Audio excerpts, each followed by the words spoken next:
Hello! Thank you for joining me today. Together we're going to take a look at the song Miracles by Colton Dixon, referencing nothing but a Bible, a dictionary, and logic to talk about what this song really means. Before we get started, let me say that this is an opinion critique that I am rationalizing with logic. If you have other thoughts and opinions, feel free to discuss those in a respectful way.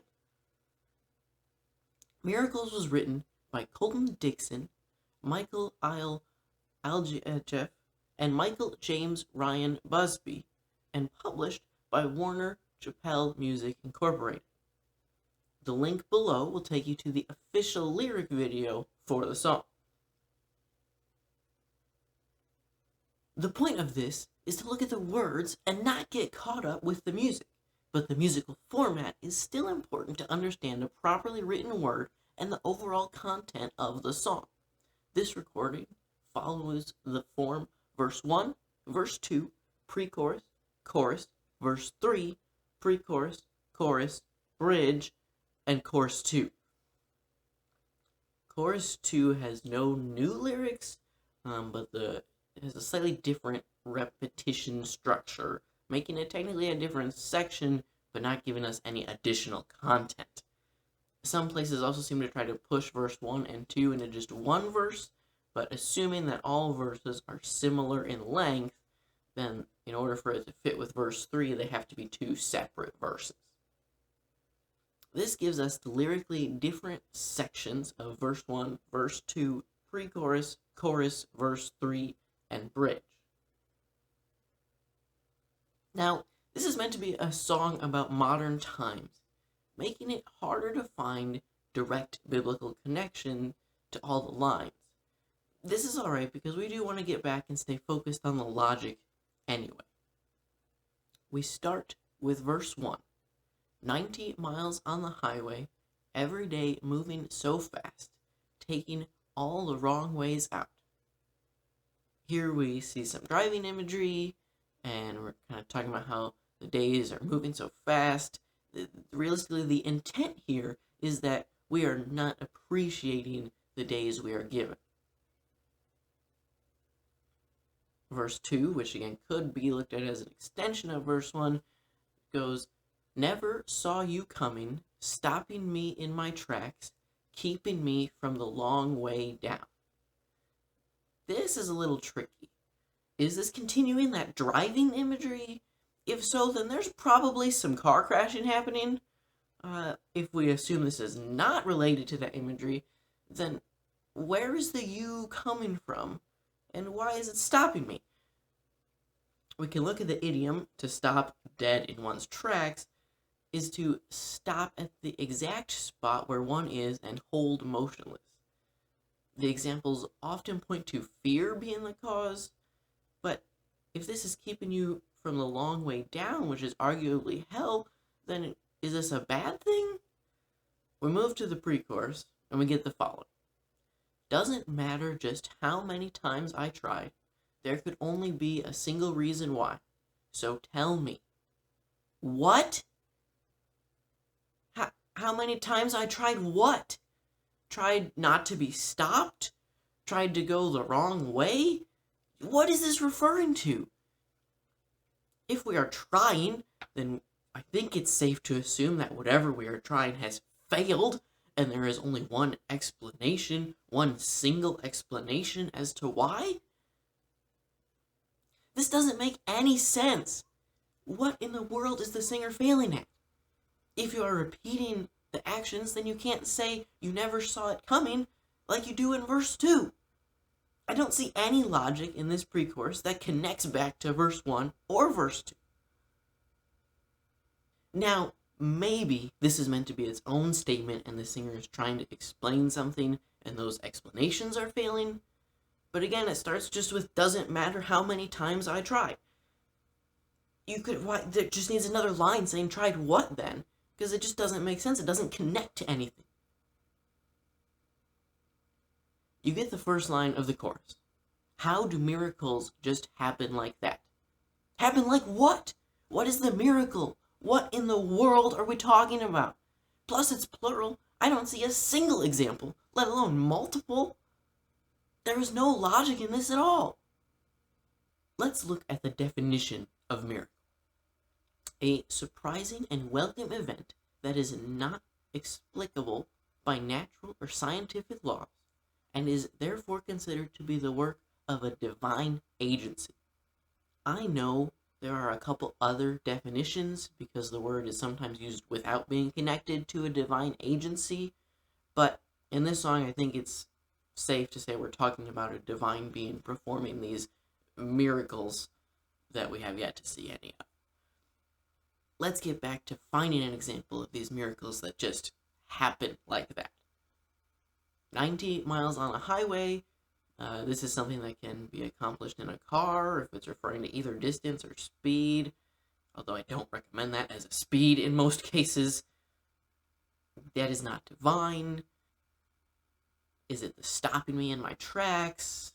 Well, if we're keeping with the car imagery, then sure, that could be considered a miracle to go from 90 to 0, but look at the pre-chorus, and we see that the singer seems to be trying to avoid this stop.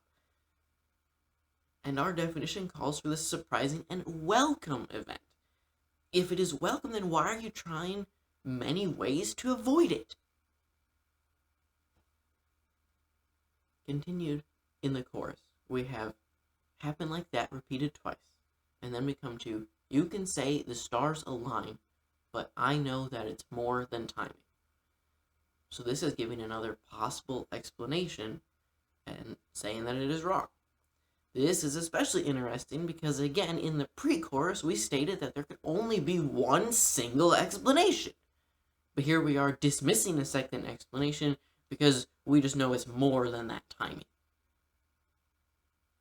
The chorus continues with miracles happen like that again, but we still haven't seen any examples. And then we get to, right before I hit the ground, somehow you came along and found me. First off, why is somehow split into two words here? You can go back and check the lyric video. It has it split.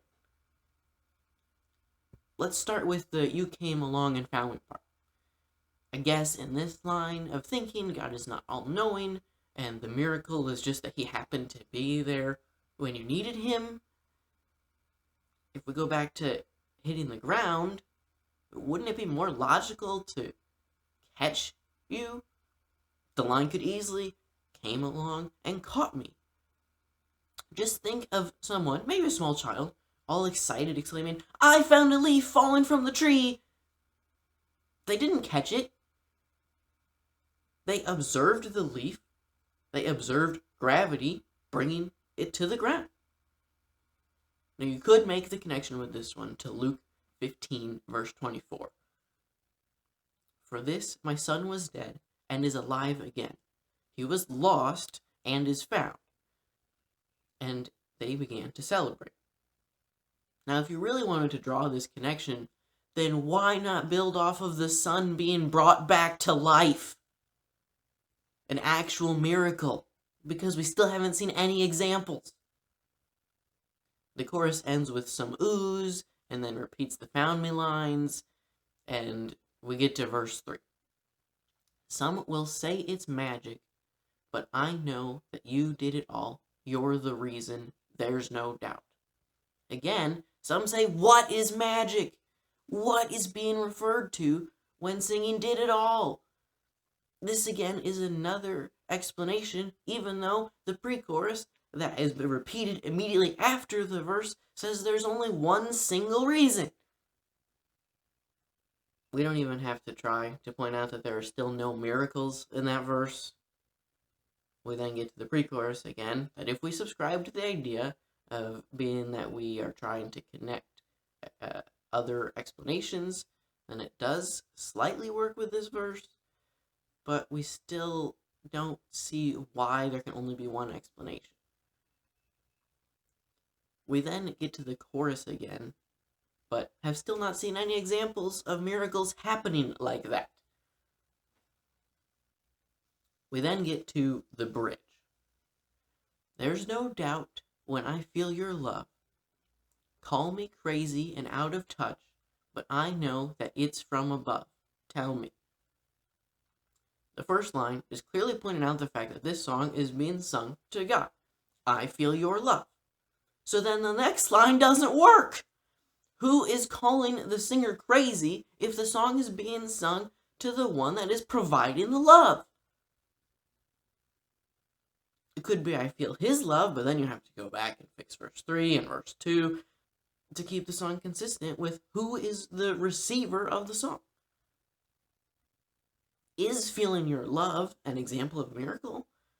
Because it seems kind of weak. It's not something that would be easily observed, and therefore wouldn't be something that happens like that. We get to what I am calling chorus 2. It has an extra repeat of the stars aligning line and some extra oohs, but there's no additional content. Nothing added on to the previous choruses. This song in general has no content or logic. You cannot just ask, how do miracles happen like that, without giving us an example of them happening. I don't think it would be hard to find some modern day examples from the writer's life. Plus, you could add a verse or 2 or 6 with biblical examples. There are plenty of examples. Maybe you could do a whole 3 verses or even just a line on Jesus' miracles. You could add another line on other miracles, maybe some from Moses. Now, I don't think this song is being marketed to be sung in churches, and it is mostly living on the radio, but for the sake of answering the question, no, this song should not be sung in a church. Maybe if you had some other real examples of miracles from the Bible and modern times, but I'm pretty sure you could find something better. What do you think?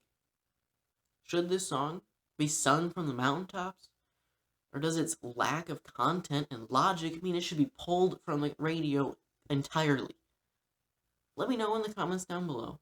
Remember to be polite and respectful. Until next time, think before you sing.